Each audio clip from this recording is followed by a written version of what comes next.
প্রচণ্ড গরমে ওষ্ঠাগত পথচারীদের মাঝে বিশুদ্ধ সুপেয় পানি নিয়ে হাজির হয়েছেন নারায়ণগঞ্জের স্বেচ্ছাসেবী সংগঠন টিম খোরশেদ। রবিবার সকাল থেকে শহরের প্রাণকেন্দ্র চাষারা শহীদ মিনার সহ বিভিন্ন জায়গায় অবস্থান নিয়ে তারা পানি বিতরণ করছেন।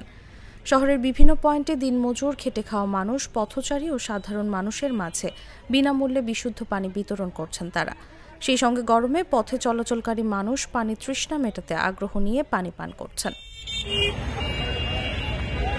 পথচারী রোকেয়া বেগম বলেন, সকালে কাজে বের হয়েছিলাম, এই গরমে গলা শুকিয়ে কাঠ হয়ে গেছে, কোথাও পানি পান করতে পারছিলাম না। টিম খোরশেদের পানি বিতরণ করতে দেখে তাদের কাছ থেকে পানি নিয়ে পান করেছি।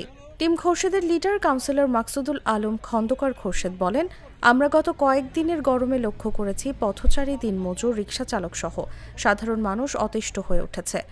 আর এই গরমে বেশি বেশি পানি পান করতে উপদেশ দিচ্ছেন চিকিৎসকরা। কিন্তু চলাচলরত অবস্থায় পানি পাওয়াটা অনেক সময় কষ্টকর হয়ে ওঠে। পানি পাওয়া গেলেও সেটি বিশুদ্ধ কিনা তাও নিশ্চিত হওয়া যায় না। তাই আমরা মানুষের মাঝে বিশুদ্ধ পানি নিয়ে হাজির হয়েছি। এখানে মানুষ পানি পানও করতে পারবে, আবার বোতলে ভরে নিয়েও যেতে পারবে।